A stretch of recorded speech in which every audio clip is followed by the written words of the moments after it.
Hi, everyone. Welcome to the Act 378 Subcommittee meeting. If you are a member of the committee, if you would turn on your cameras so we can establish a quorum.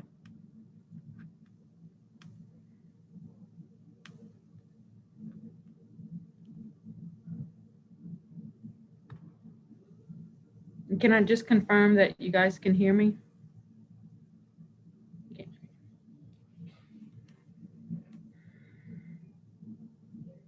Do we have a quorum?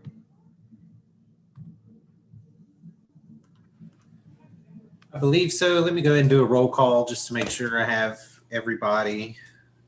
If you are on the committee, if you could turn on your cameras, please. Ms. Nicole Banks. Ms. Kim Bazile. Present. Mr. Randall Brown. Present. Ms. Carmen Setnor. Here. Ms. Jill Eagley.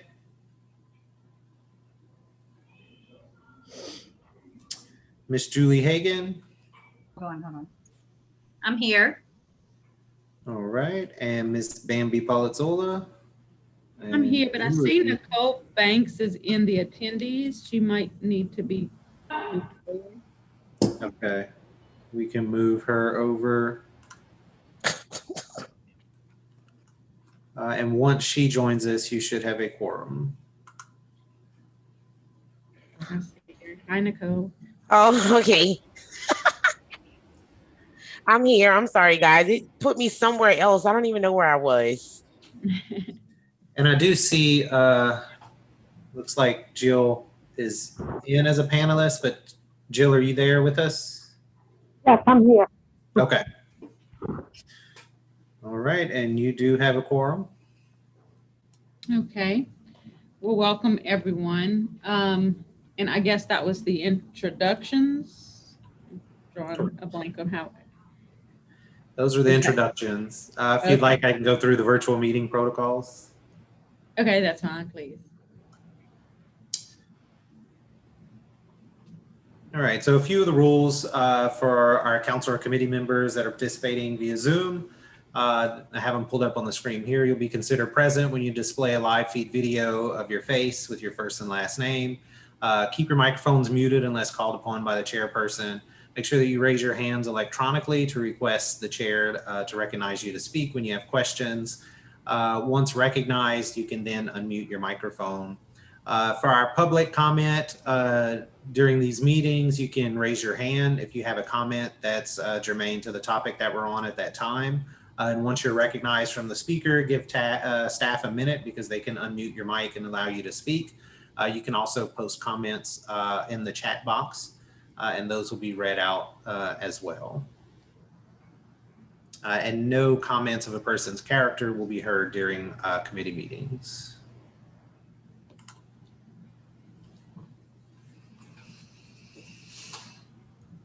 Okay, thank you, Brenton. So the first item on our agenda is to approve our April minute summary, which is shown on our screen. And we'll just need a motion and second and then a vote to approve. Actually, Bambi, if no one has any objections, it can just be approved by unanimous consent. Okay, are there any objections or is there any changes that need to be made? You can speak now. Okay, Bambi, is this these minutes are a part of that expenditure report that we received that we were supposed to review? I'm just asking. Can you restate that question? Okay, upon I think if you scroll down upon your screen a little, on these minutes that we're talking about right here, we were supposed to review expenditures by each services last meeting. So is this where we approve or reject the? I'm just asking. I'm not sure. So yeah, I see what you're talking about. If you could scroll down, Brenton, if that's your screen, if you could scroll down to the second page towards the bottom, I think is what she's talking about, that hyperlink. So we we discussed it. So this is just the minutes talking about what that basically reflecting what was discussed. So we're just voting to say that this meeting summary accurately reflects what was discussed. Okay, I was just making sure. That's all. Okay. No objections here. Okay. If there's no objections, then the motion, then the minutes are approved by unanimous consent. And now we'll move on to the next item on the agenda, which is the Office for Citizens with Developmental Disabilities. And I don't see Tanya, but I see Julie. So you'll be giving the report, Julie? Tanya's on. Awesome. I just moved Tanya over from attendee to panelist. Okay. Yeah, so give her a second. She'll be able to chime in, I think.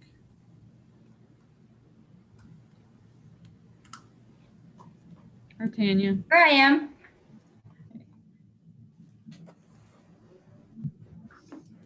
Okay. So I got all the information from all 10 of the LGEs. They send their information to me individually, and then I put it together on this spreadsheet. I can give you a play-by-play of each individual LGE. That would take a little extra time, but I think I'll just bring to your attention that Imperial Calcasieu is at 77%, but with the all of the issues that they're having there in the Lake Charles area, they've been having some trouble. The people have evacuated. They haven't had anyone to spend their money on. They're having some issues with all that, but with all of the devastation in that area, I can understand why they'd be a little bit low in percentage. But again, I just want to remind everybody that this is not an end of the year report. This is the fourth quarter report for the DD Council, for the Act 378 subcommittee. And so they really have not received all of their invoices yet. And so their final amounts is going to be a little higher than this. But they've all done a pretty good job even thus far. There's quite a few 99% and 98% where they've spent year to date. So if you want to combine all 10 LGEs, we've got an 89% expended year to date.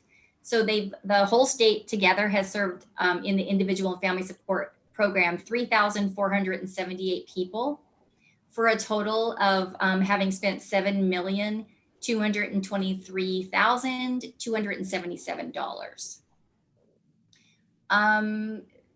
Let's see, there's one of them is low, Northeast Delta.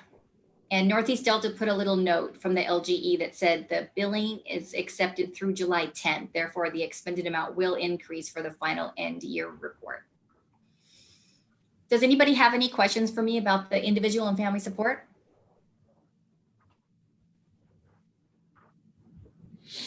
Hey, Tanya, this is Brenton. Just a quick question. So pretty much for those that are less than, let's say 90%. So if we're looking at Acadiana, Imperial Calcasieu, Northeast Delta, and Jefferson Parish, I mean, are there any concerns there that they're not going to get close to that 95% or above? I mean, it seems like for a few invoices to come in at the end of the month, it seems like they have a lot of gains they need to make.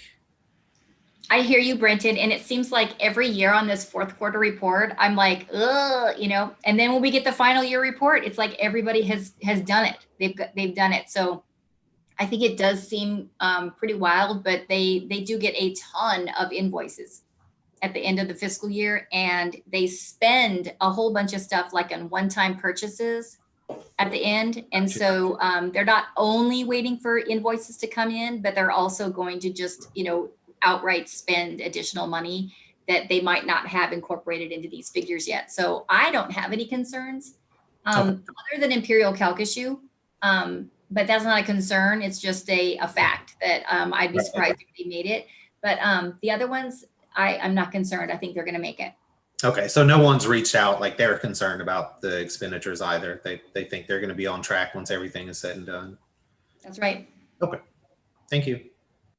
Miss Jill Eagley has her hand raised. Yes, Miss Tanya, I hope this pertains to you, but I'm on the DD Council, and I love being an activist for all people in the state of Louisiana, for people with developmental disabilities. But did your I know the session is over and I'm always active with DD Council and everything, but do you know if your department, if they pass the Senate and decide for the IDD and the services within the Medicaid? I'm just curious. If this is not a right time to ask, I'm sorry. I'm just curious because I'm always trying to find the way for people with intellectual disabilities so they're not pushed aside.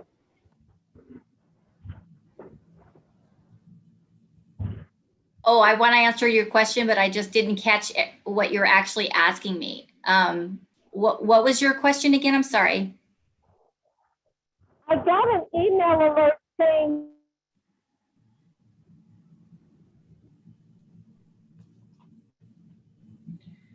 Jill, I think your video or your connection is messed up because we can't hear you. It seems like you're frozen. okay. Brandy, do I have to mute myself? No, it's just that you were frozen, so we couldn't hear what you were saying. Okay, let me try this again. Hang on. Okay. So let's see if I can get my video backed up. Yeah, my question is, I'm just curious if y'all can hear me now. If it passed with the with the end of COVID for the legislative session, if that bill passed in terms of Medicaid and the government services. Hey, this is Julie. I'll take a stab at it. Jill, are you talking about the Louisiana legislation, or are you talking about the federal legislation? The state with the representatives with our Governor John Bel Edwards. Okay, so with the state legislation, what did pass is a rate increase for direct care or for services that are provided by a direct support worker, and they are using money out of the New Opportunities Waiver Fund. And we're still meeting with the legislators on that. And they're going to hear it this Friday at Joint Legislative Committee on Budget. But we did get the funding, and now we're just trying to figure out the other pieces of what will be tied to that funding. But yeah, there is going to be a rate increase for services provided by direct support workers. That did pass. Does that answer your question? Yes, and it really touches my heart because I appreciate what you do in Baton Rouge and with Mr. Mark Thomas and everybody on the DD Council, because in tough times, regardless when it dies down, this is like the best gift we can ever give from God, and I appreciate that, and thank you. That really made my day. Because yesterday I turned 45, so that really made my day. Happy birthday. Thank you. Do we have any other questions on the individual and family support report? Okay, I'll move on to the flexible family funds. Miss Nicole Banks has her hand raised. Oh, my bad. Okay, go ahead. Okay, so are the S, because I don't know the acronyms for all of the reasons just yet. I think it's called the SCLHSA, that one, and the FPHSA, those ones up under the budgeted through the LFS and the LCS. Are those services they just don't offer because they're the only two that have zeros right there? Or like, why are they the only two? Yeah, I can answer that. So there is a company called LFS, and they are a separate company that some of the LGEs use to actually cut the checks. And so they kind of funnel their IFS, their individual and family support money through the LFS company in order to get some additional funds for the district or authority. And so South Central Louisiana Human Services Authority and Jefferson Parish Human Services Authority do not funnel their money through the LFS. It's not a service, it's just a funding source. It's like not a funding source, but it's just a way of spending the money, I guess, through a different agency. Okay, I just wanted to know because some, just some of these acronyms and some of the things up on here I don't understand. So when I don't understand, I have to ask, and then I can ask a question if I don't understand from there. For sure, that makes sense. Okay, I'm good. Thanks. Okay. With the flexible family funds, if you look at the expended year to date, it's 99%. And so they've served, the whole state has served 1,870 children with the flexible family funds. And they've expended 5,380,590. Every LGE is either, between 98 and 100%, except for South Central. And South Central, I think they didn't make a comment on this document, but they did say that they are in the process of filling their slots. They have some of their flexible family fund slots just weren't filled, but they're working on screening them so that they can get that money spent.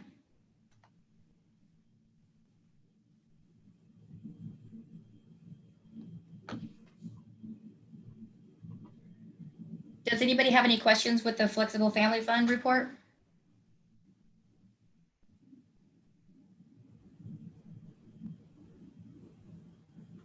All right. Act 73 compliance report. This is the report that tells us out of the total amount of state general funds that each LGE receives, they are required to put 9% of their state general funds towards these Act 378 programs. And so this report shows you the total state general fund amount that they received for this fiscal year. The total amount of that would be equal to 9% of that state general fund amount. And then it shows the next column is the total amount that was actually budgeted by each LGE for these two programs. And then the next column shows how much they've expended so far this fiscal year. And then the last column shows how much of the 9% that they're supposed to spend have they spent. And we're looking for a total of 100% by the end of the fiscal year. I think you can see a lot of them are over the 100% that they're supposed to spend, and everybody is pretty close. If you look at the whole statewide, they've spent 108%. For a total expended in both IFS and FFF programs statewide, $12 million. $12,604,220.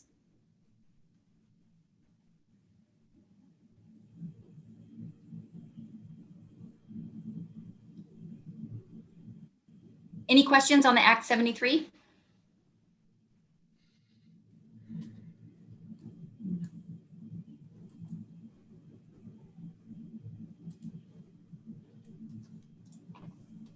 Nicole has her hand raised.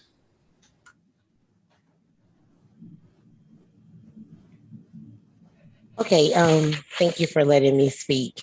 For the one that has 162%, that's like significantly over the rest of these guys. Like significantly over, because they're like 162%. I see 100% in one, 123, 137, but that's like 30 extra points. Why are they so high? And when does the fiscal year actually end? Is it in December that this ends? Because then they actually still need more funding, right? The fiscal year ended June 30th. So it's done. The new fiscal year started July 1. And so at the next DD Council meeting, we'll have their final year-end report. They've got just a couple more weeks after to get all the invoices in. And the one that has 162%, that's Northwest Louisiana Human Services District in the Shreveport area. And that's where I worked before I came to central office. And so they are just absolutely amazing. And that's why they have 160. Yeah. I'll take credit for that. No, they would be so mad if they knew. No. What happened was they had always had this amount that they decided that they would spend on IFS and Flexible Family Fund. So I know that when their state general fund changed the amounts, their executive director said, I'm not changing the amount that I'm budgeting towards IFS and Flexible Family Fund. They're going to continue to get that amount from us. And they've just never wavered from that, which I know that the staff up there really appreciate. And so do we, that he just considers it a priority, and that's why he does it. Gotcha.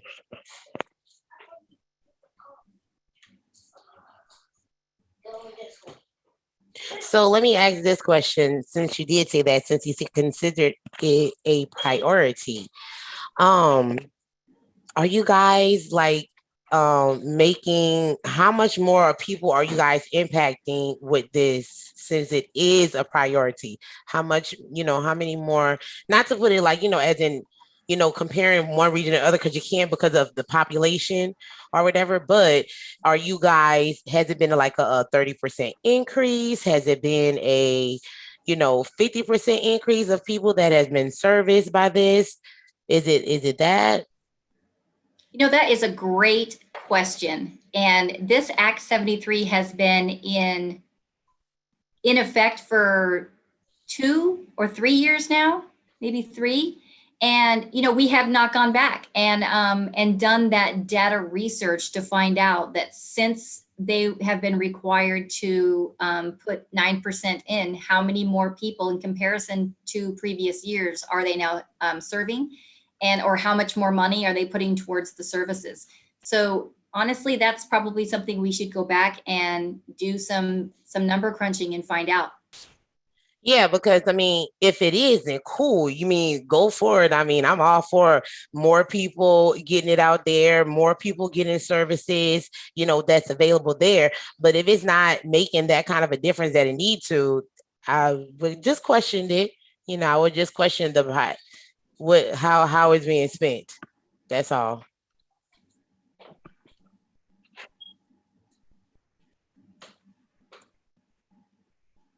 Tanya, is that maybe something for the next meeting Yeah. that you could report out on, just if any increase, or I guess in the number of individuals served? Is that what you were going to look at? Yeah, I thought, we'd look at,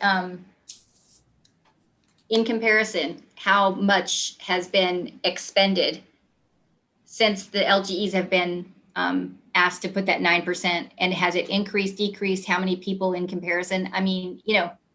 We'll just have to look at all the data and see if we can come back with some kind of a report for you guys.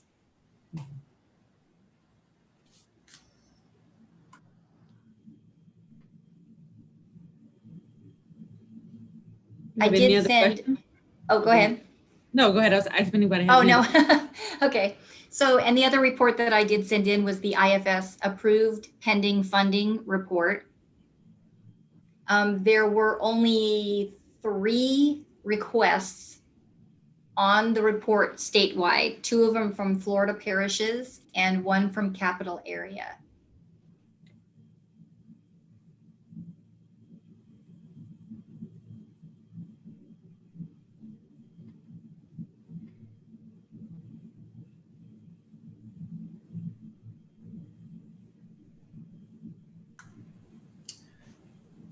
So Tanya, I do have a question. When you first started giving us this report, there were upwards of 40 or 50 cases. So do you have any idea? It seems like every meeting it continues to drop and we're down to 3. So I'm just wondering if you've noticed or if they've reported like how they've been able to decrease the amount of folks that are just waiting pending funding. Yeah, I can tell you that capital area and Florida parishes both took up a bulk of this information, or had the list, and they were doing data entry incorrectly. And they were entering information in here that was not reflective of what was really happening at the LGE. So when we talked about what requests actually went into the approved pending funding, asked them to define what it meant. It was kind of a technical issue of just learning, just training on what they were supposed to be using this for. I think it was kind of for capital area. It was just like, I don't know if we have anybody from capital area that's actually on the call that might want to speak to it. Do we have anybody from capital area on?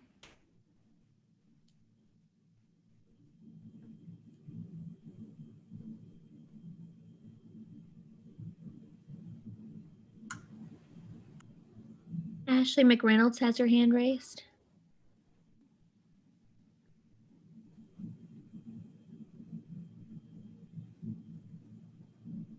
Hey, Tanya, can y'all hear me? Yes. So, so there's only been one, if I'm reading this right, one request for incontinence supplies that was approved pending funding or in part. Is that how I'm reading it correctly? There's only been one approved pending funding. Yeah. For incontinence supplies. Okay, because I sit on the family support group and we approve pending in part. We approved 3 this past week in part for incontinence supplies because their max is $600. At capital area? Yep. Yeah, so I this don't know if report this is necessarily accurate. This report is as of June 29th of 2021. Is this is for the entire 4th quarter?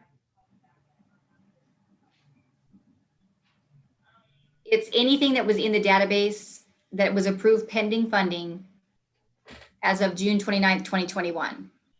So it might have happened previous to that and still been on the list, but I just, the parameter is as of June 29th. So if you guys at your committee meeting approved a couple more last week or the week before, it's not going to be on this report. We approve in part a lot, especially particularly for incontinence, because the max that they will approve is 600. You approve them in part, but do you approve them pending funding? So in other words, they don't actually get the service yet. You have to wait till the money's there? No. So it's approved pending funding and in part. So it's both. Okay. But I didn't run the report for current as of today. It's as of June 29th. Gotcha. So okay. End of the fiscal year. Okay.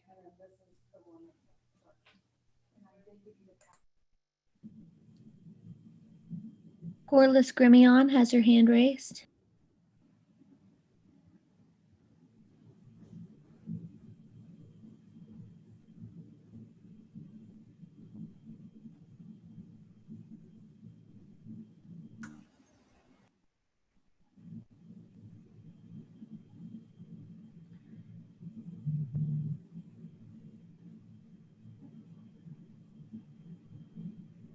Hey, Ms. Corliss, you're unmuted if you want to speak.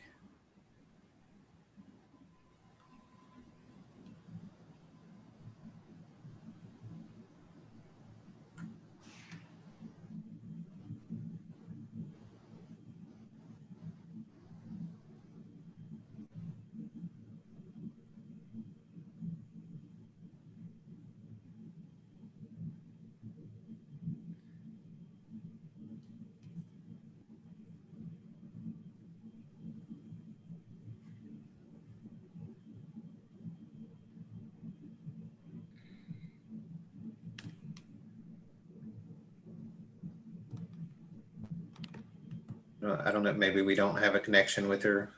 I see that she's unmuted, but I don't hear anything.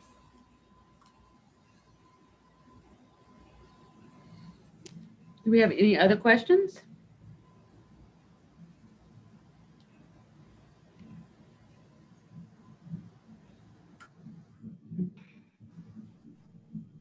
Okay, I think that would end OCDD's report unless you have something else. Right. Ken.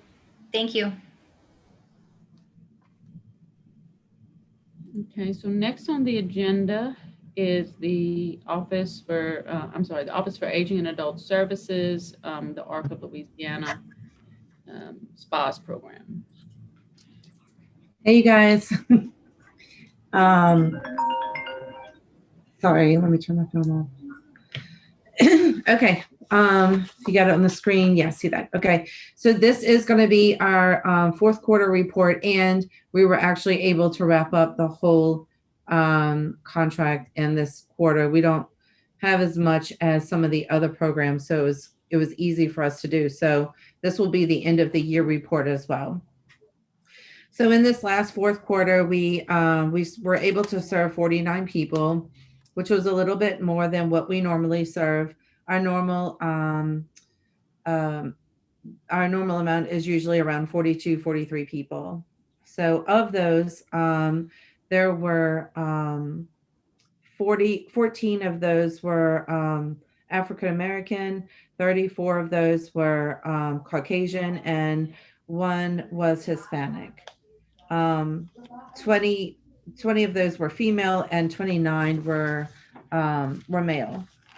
So these all are people who range between ages 21 and 89, and serve across all regions, with the exception of Region 10. There's no one who's served in that area at this time. If we go to the next page, it kind of talks about the services that were provided in this quarter. So all 49 received case management or support coordination.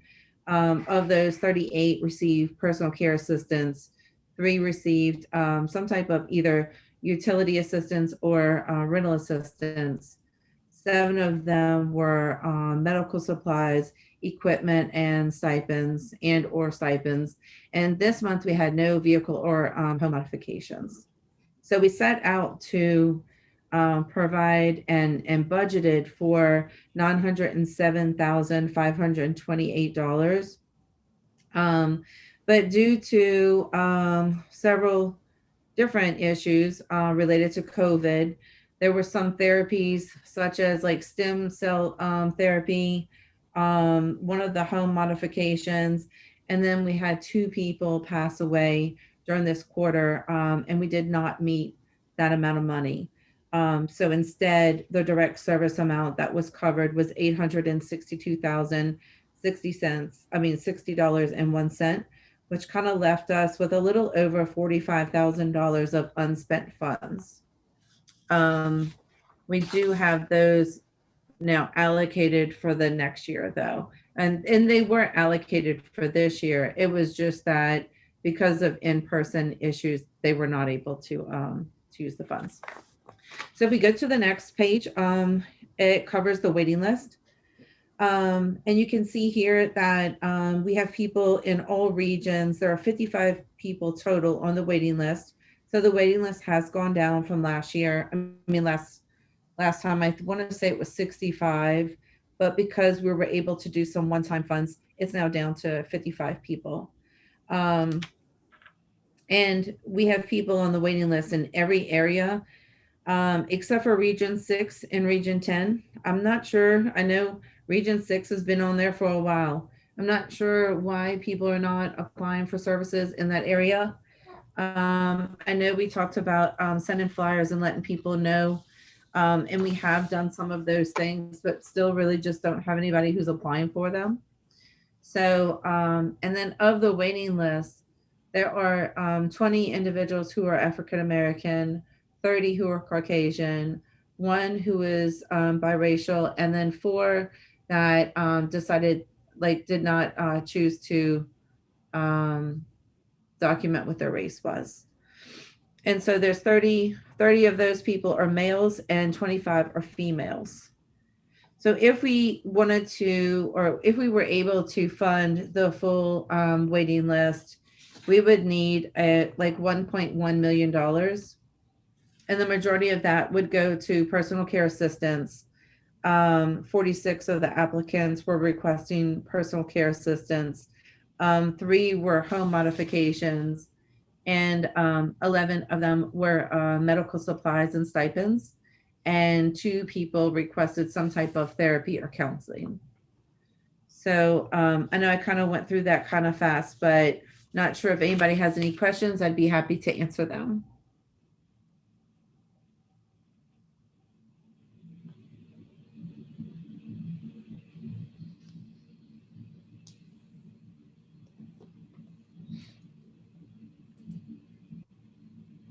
Do we have any questions on that report? Ms. Nicole Banks has her hand raised. Nicole? Yes, Miss Kelly. I was wondering, the services, I know everybody requires different services, so it's hard to just pinpoint like, oh, this one person is going to equal to this amount of money, right? You can't really do that with this, right? Yeah, if you look at that chart, we tried to do that as best we could. I know, I So was looking at it. So like, and what we did was we gave you like an average of what it normally cost. So that was the best, that's the closest we can come to it, is by saying like home modifications, normally they cost about $15,000. So then if we have 3 people on the waiting list, it'd be 45,000. So we tried to figure out the best we could of how much it would cost. Right. So it depended on whatever the person needs, that's how it kind of goes. It can't really go by like, I'm servicing this person, but this person may need 5 times as many services as this person, correct? Well, we put all of the services down there. So when they turn in their application, they may have multiple things on that application. So it may say that I could use like personal care assistance, but I really could use some home modifications. They'll both be on there. Right. Yeah, I just wanted to clear it up just in case, because there's other people that's watching that may not know how the breakdown of this chart and all of these things worked. So to better explain it and, to put it out there like that, that kind of helps people out. So they can kind of follow what's going on with these reports. Because if you're just looking at you like, oh, wait, that doesn't add up. Wait, how does one person, then, I'm just, saying how just a regular person would be looking at like, yeah, you have to really dive deep in it. Yeah, this is all based on utilization. So it could be where somebody may cost more, like in medical supplies, for instance, the amount is normally about around $3,000. So medical supplies and equipment and stipends. But the stem cells that we do offer someone and help pay for is much, much higher than that. Oh, yeah. But that's the first case that we've had something that high in a really long time in medical supplies. So we do the best to try to average it out and to get a roundabout of how much it's going to cost. Okay. Okay. Anybody else?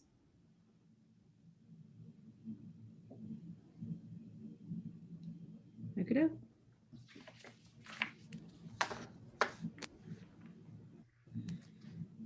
Thanks, Kelly. Our last, no, well, I guess it is our last item, Office of Behavioral Health. We have Dr. Savicki on. Yes, I'm here. Can you hear me okay? Yes. All right. Hello. So my report will probably sound pretty similar to some of Tanya's reporting. Thanks, Brenton, I assume Brenton's the one controlling that, for putting that up on screen. So I'll just start by running through a few things on the child report on the consumer care resources. Much like as Tanya was saying, this is not a final year-end report. A number of LGEs report that that their reports don't include any of June invoices. So there may be quite a bit that comes in that we see reflected on the year-end report once all of those invoices hit and kind of clear the system. But you will see that the LGEs in general are making pretty good progress. There are quite a few who are not at the 95% threshold of spending yet. But almost all of those folks, I will tell you, almost all of the folks who are under 95% right now are folks who are organizations that typically do meet that threshold. There's actually only, most of those LGEs are not on corrective action plans for under expenditures from last year. So we do have a fair amount of confidence just based on past history that they will be able to get to that 95% expenditure rate by the time all of those June invoices come through. But again, I won't know for sure until those year-end reports come in.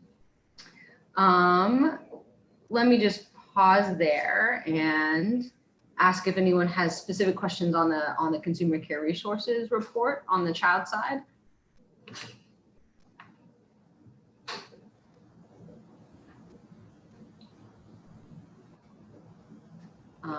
Okay, well, I'll move on to the flexible family funds side of the same report. Again, that's looking pretty good. There are our performance threshold on that side is for LGEs to have 90% of their slots, their budgeted slots filled in any given quarter, and they're all meeting that threshold at this point and have been all year. So they're getting their slots filled pretty expeditiously and making sure to pull folks off the waiting list and get them into slots once those slots open up. And slots for the behavioral health side, a lot of times slots open up based on kids aging out or moving out of the region. Any questions on that?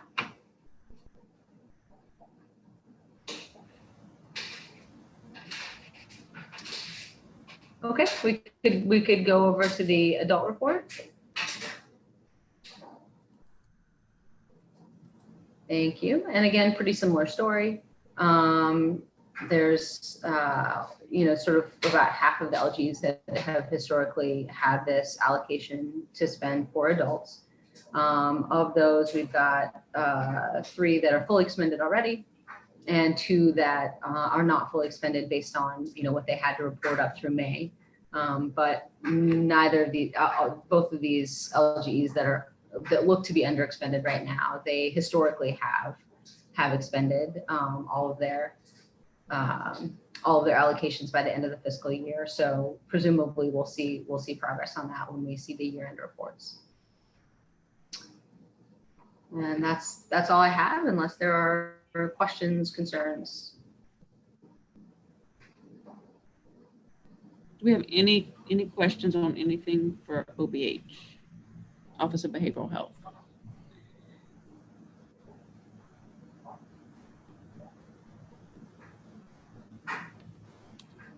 Okay, hearing none. Thank you, Dr. Savicki. Thank you. Abby, this is Tanya.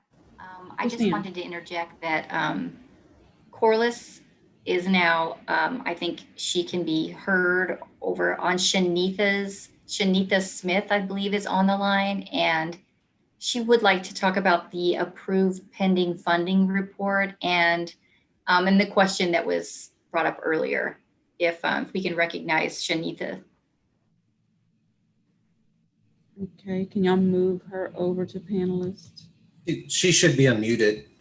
She should be able to talk, I believe. Hello, this is Corliss. Can you hear me? I show up as Shanitha Smith. I couldn't get my microphone to work. Yes, we can hear you. Okay, so I think there were a couple of questions. Brendan had a question about the number of entries on the approved pending funding report that were probably in excess of 40, and now it was down to a minimal amount.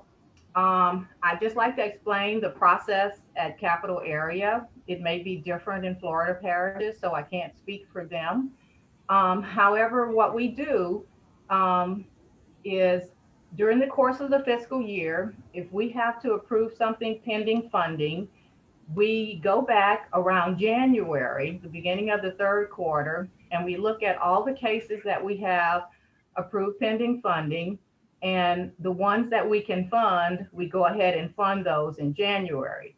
So depending on which council meeting you were looking at and exactly when Tanya pulled the report, there could have been 40 that were outstanding approved pending funding. However, when we come to the beginning of the calendar year, we look at those and we go back and fund as many of those as possible. So towards the end of the fiscal year, that number will be drastically reduced.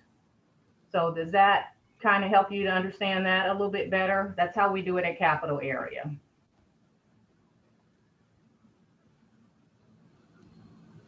Yes, it does. Thank you for that explanation. Okay, and the other thing I think Ashley was trying to explain with regard to disposable undergarments. What we do typically during our IFS committee meeting is we fund those in part up to $600 because we try to stretch the money as far as we can.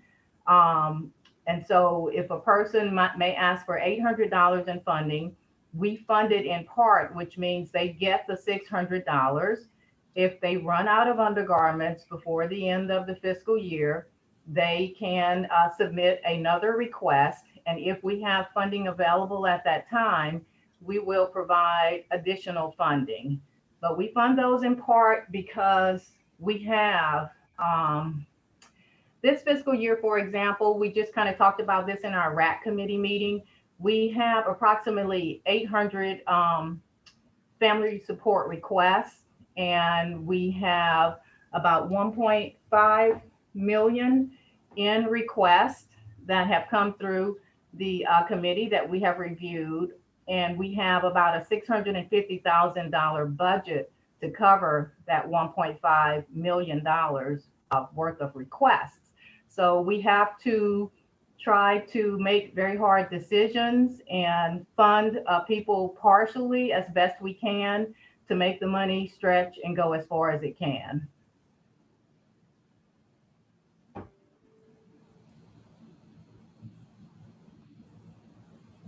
Thank you, Corliss.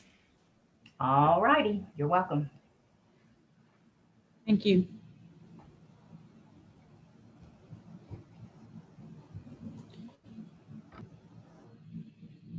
Okay, do we have any other comments or questions?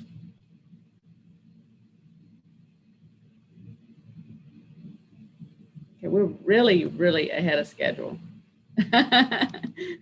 No one's complaining, I guess. Staff, is there anything else that we need to do before announcements? I don't think so. Nicole raising her hand? Yeah, Nicole just raised her hand.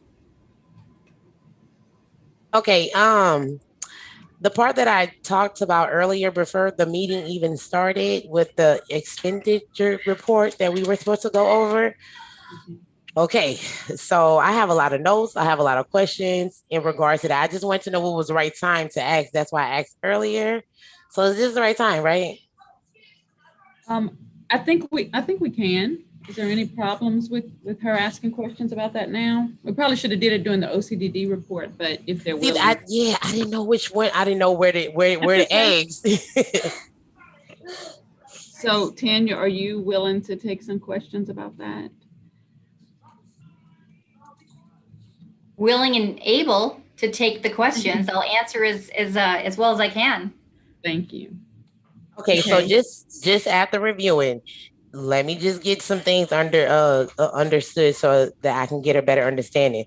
So the encumbered amount, is that the amount that was allowed? And then the spent amount was the part that was actually spent, correct? So I'm looking at, I don't even know if y'all can see it, but maybe Brenton, can you click on that link? I know it's there. in the summary. Yeah, it has all of the individual family support expenditure by service. It has the fiscal year of 2019 and to 2020, and it has every single one: the Capital Service, Central Louisiana, Florida parishes, Jefferson, Imperial. Is this one you see on the screen, Nicole? Scroll to page 3. Yeah, that right there. So you, just as an FYI, you will get an updated one of this. I think, Tanya, that'll be at our October meeting, right?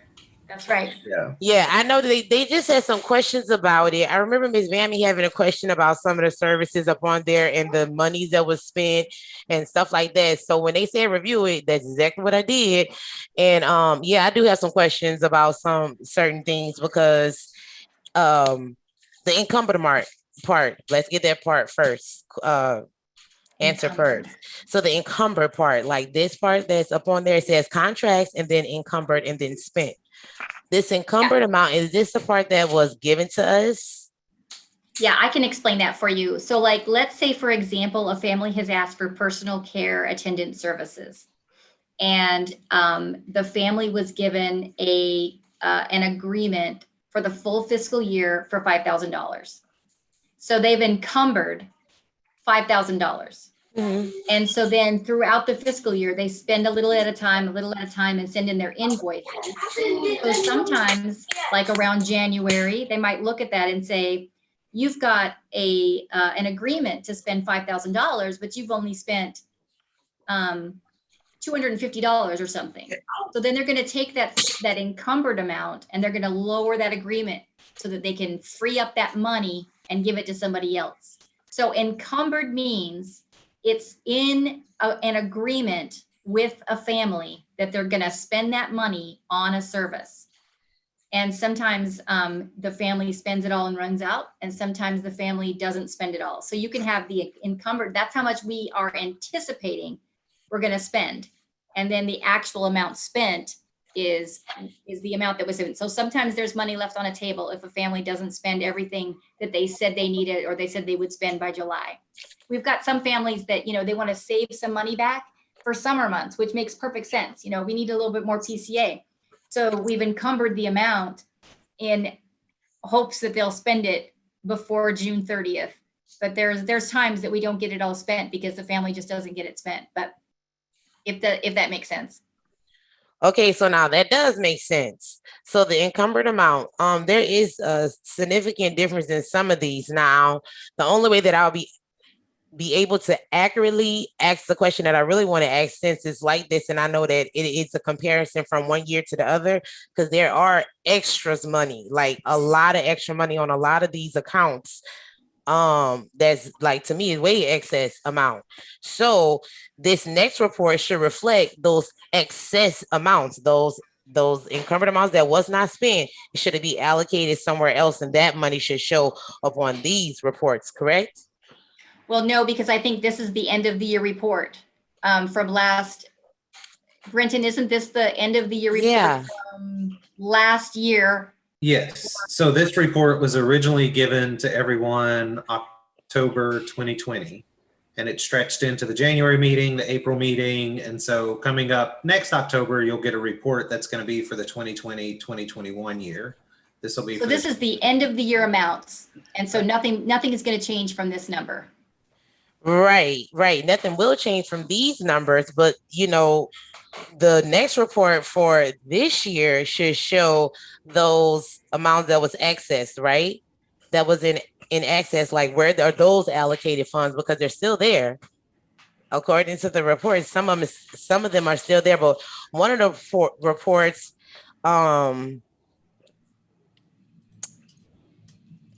it just doesn't add up to me. I'm sorry. It just doesn't. No, it's not something you can absorb after looking at it one time. There's just so much to look at. I've been taking notes. I've been taking notes trying to understand. So on June 30th, when our fiscal year ends, there are some encumbered amounts that are not spent. And then that is just money that's left on the table.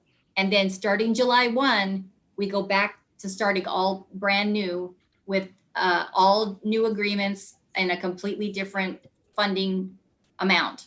So this that you're looking at is the end of the year report for last fiscal year. And that's the end of the year report. The money that was left over doesn't carry over to the next fiscal year. It's just money that wasn't spent.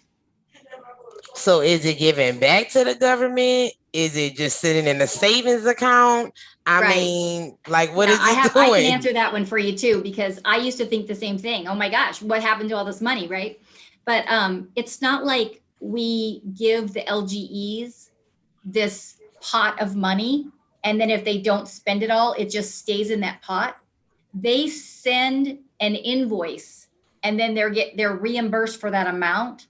So if it's not spent, then it just wasn't spent. It's not like they got the money and then they still get to keep it.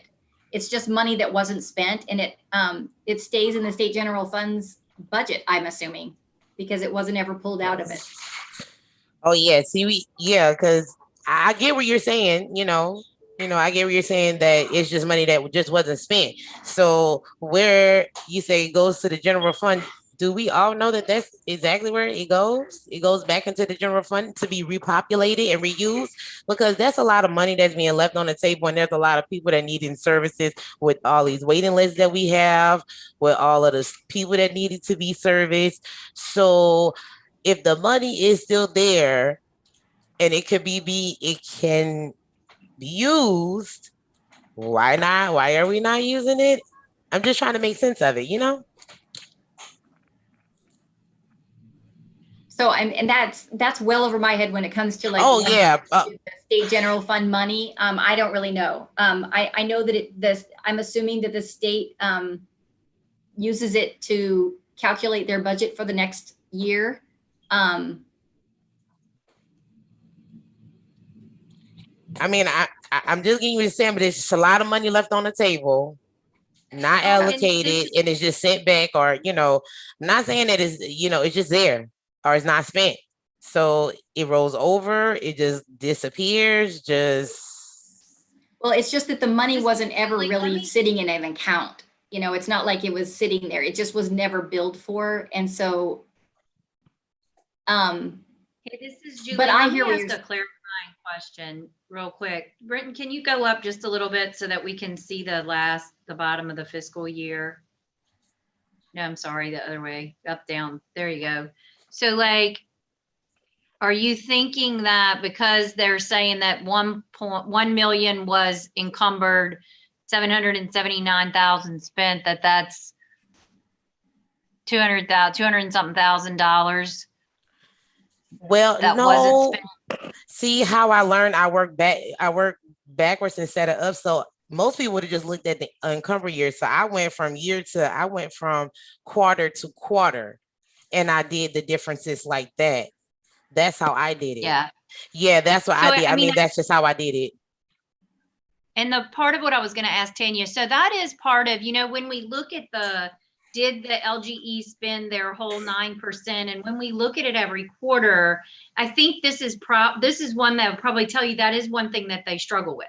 They don't want to leave money on the table, but at the same time, because we work on a fiscal year basis and the money's only there, let's say you have a crisis that comes up in May or June, you also have to try to figure out, how do I keep enough that if I do have something that comes up in May or June, I still have money I can spend, but at the same time, I don't want to leave too much on the table. So I think it is a balancing act. And even with some of those contracts, that's why I was asking Tanya, because I think like you were saying, if they say that you have a contract for 5,000, but it looks like you're only going to spend 3,000, does it still show up as 5,000 in encumbered, or do they reduce that then to 3,000? I think that makes a difference too, in terms of looking at the money that might be left on the table. And we may just need to take a look at how they do that. Because when you're looking at it, Nicole, like quarter by quarter, they are adjusting each quarter. So each quarter they're looking at, hey, this is what we spent.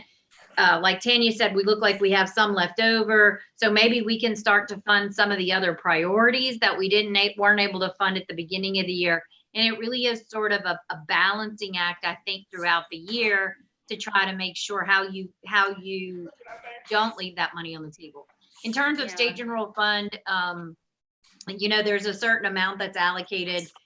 Any state general fund that's remaining, there is an ability to kind of use it to cover, but it does all go back to kind of the greater good, for example, and they call that surplus.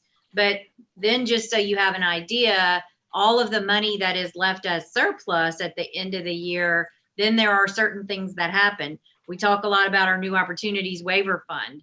sometimes that fund is zero. If you have surplus dollars, there's a certain amount of money that goes into the New Opportunities Waiver Fund. So it is very, very complicated when there's money left.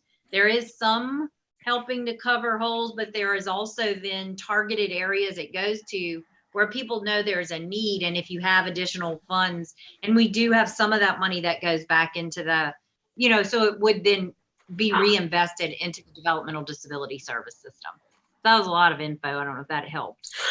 Or maybe That did help. That did kind of clear a lot of things up because, you know, just as working on this council, and we are trying to do things for the best of people with this developmental disabilities, then yeah, I want to make sure that this money is going to the correct places that they're going to, and to ask the question of where it goes to. I think that's appropriate because that's why we sit on this council. We got to know that our stuff in these funds that, you know, could have been used and then may not have been used, then it was being used for somebody in the community. I also wanted to throw out there, just while you're thinking about it, there are times that you encumber more money than you actually have available to you, so that because you know that there are going to be some people that don't spend all their money. So sometimes that encumbered amount represents more than they actually have available to them. That's what I did when I was supervising the individual and family support. I would encumber thousands of dollars more than what I knew I had available to me, because I knew there were some families that were not going to spend every penny that they had given to them, in an effort to play the game that Julie was talking about, where you want to spend all of it, but you also need to keep some of it available right up to the end. So yeah, just from looking at all the reports and just the categories that you can see the spending, some of them are consistent where it is no flexibility spending. It is a certain category that they do it in, and then others, you know, they right on target, and then others, you know, it is different. So yeah, I'm just looking at the report, just going through it all. It's just an enormous amount of money to me. That's all I'm saying. Because I'm hearing everybody numbers, and I'm hearing people with, you know, the funding stuff, and they couldn't have it because they didn't have funding. And, you know, you hear all these things, then you hear money being left on the table, like, well, maybe some of our money could have been used to fund that thing right there, because they're part of our community, probably needs that. So we don't know for sure if that went there or not. We have no idea. It's just going back to the general fund. And we just have to guess and estimate that, you know, it is what it is. But sitting on council, I feel like we should know.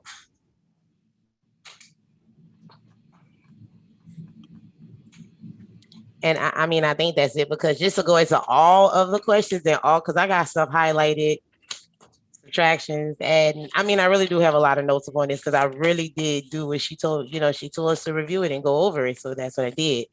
And just new on the council, I just like to have a good grasp and understanding of everything before I just, you know, blurt it out and just like, okay, this is what I feel.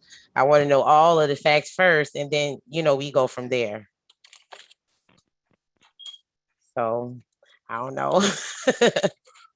So I think since the next meeting in October, we will have this new report, and I think we'll have a broad discussion because it'll be new numbers. And I know, as you said, in our last meeting, we did, you know, we asked OCDD to some of the things that we wanted to see, was there discrepancies between certain types of categories of costs between different LGEs. And so Right. they said they were going to look into those type of things. So I think in their next report, they're probably going to incorporate some of those questions we've had about this report into that, to be able to answer that better with like really current numbers. Is that right, Julie and Tanya?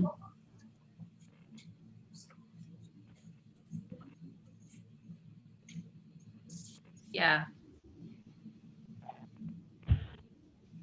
Bambi, you were saying we're going to send the report. I'm going to try to get that to Brenton as soon as I can, because it's about the end of the year. numbers that we should have available to us well before the October meeting. So hopefully I'll be able to get that to him to give him plenty of time to put it together. You know, because I have to send it in 10 reports, one for each LGE. And then he puts it together and does his magic, math magic. So, but yeah, Bambi, I don't know if that answers your question, but we will be supplying that information. So I guess though, but my question was in regards to, we discussed at the April meeting, like there's discrepancies in spending in certain categories by different regions. So we talked about some regions, you know, spend a lot on incontinence supplies. Some people spend a lot on dental. And as I recall, you and Julie said that y'all were going to kind of analyze that a little bit further. So my question is for the new October report for this new fiscal year, y'all will be able to answer some of those questions that you weren't able to answer necessarily for this report from 2020. Right. As a matter of fact, we can use the numbers from 2020 and this one. We have a DD Council meeting, not DD Council, that's what you guys are. The DD Directors quarterly meeting on July 29th. And we've slated some time to talk with them about some of those things that, you know, one LGE will spend $150,000 on incontinence supplies and the other LGE spends $0. And it's like, why is it so different? How is the one LGE providing that service without using IFS funds, and why, you know, so that is absolutely something that we're going to be throwing out there and trying to get some information from the LGE specifically, because I think that was the main discussion was, are they using some sort of resource at in this LGE that the other one could use as well to fund that service rather than using IFS funds, or do they not realize they can, or, you know, what's the difference? And so we're going to be looking into that and gathering that information. So we'll be prepared to talk about it at the next meeting. Okay, thank you.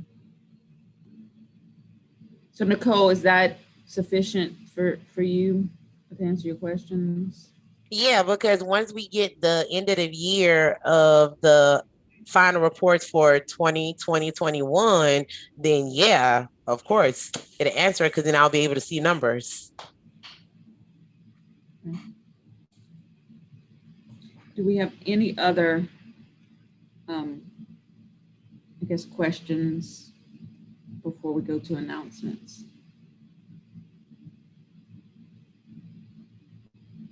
Okay, do we have any announcements? Staff or members? Just a reminder for everyone. So tomorrow we have our self-determination community inclusion committee from 9 to 12, and then from 2 to 4 is the executive committee. And then on Thursday from 8:30 to 3:30 is the full council meeting. So if you go to our council meetings page on the website, you can access all of the registration and all the materials that we've received for all of those meetings.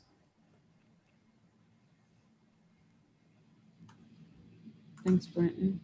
Anything else? Anyone else have any announcements? Okay, if not, we will see you guys in meetings